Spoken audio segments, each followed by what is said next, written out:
አንድ መታወቅ ያለበት ነገር እነኚህ ትብብርን የሚነኩ ሰዎች ትናንት አብይ አህመድ ለፕሬዝዳንት ኢሳያስ አፈወርቂ ቀለበት ሲያስር ቆመው ይጨፍሩ የነበሩ የኤርትራን ሰንደቅ ዓላማ በአዲስ አበባ ጎዳናዎች ሰቅለው ይጨፍሩ የነበሩ ናቸው።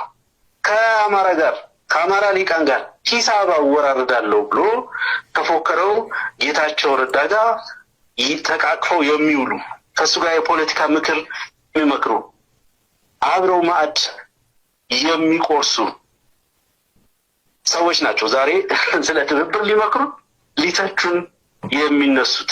አንድ ጥርጣሬ ውስጥ መገባት የሌለበት ነገር የአማራን ሕዝብ የህልውና ጥያቄዎችና አጀንዳዎች ኮምፕሮማይዝ በማያደርግ መንገድ ከየትኛውም ኃይል ጋር ከመተባበር የሚያቆመን ነገር የለም። ማሸነፍ እንፈልጋለን። ልናጌጥ አይደለም ጠመንጃ የተሸከምነው።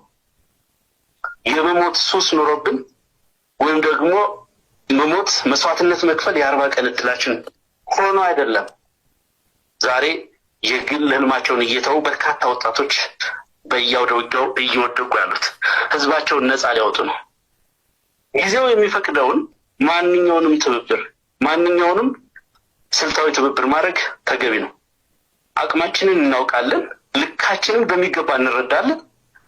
ሀገር እንዴት መገንባት እንደምንችል ደግሞ ከአባቶቻችን ታሪክ እየተማርንም ጭምር ነው።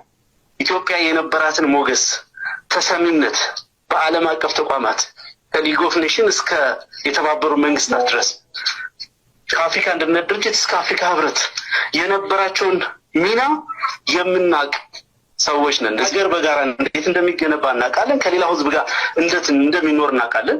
የአማራ ህዝብ በተለያዩ ዘመናት በተደረጉ ውጊያዎች አድዋን ጨምሮ በተደረጉ ትላልቅ ውጊያዎች የኢትዮጵያን አንድነትና ብዝሃነት በማስጠበቅ ጭምር ሰፊ ሚና የተወጣ ትልቅ ሚና የተወጣ መስዋዕትነት የከፈለ በየትኛውም የኢትዮጵያ ማዕዘን አገር በተወረረች ቁጥር ለሀገር ክብር ለብሔራዊ አጀንዳችን የወደቀ የሞተ አጥንቱን የከሰከሰ ደሙን ያፈሰሰ ህዝብ ልጆች ነን።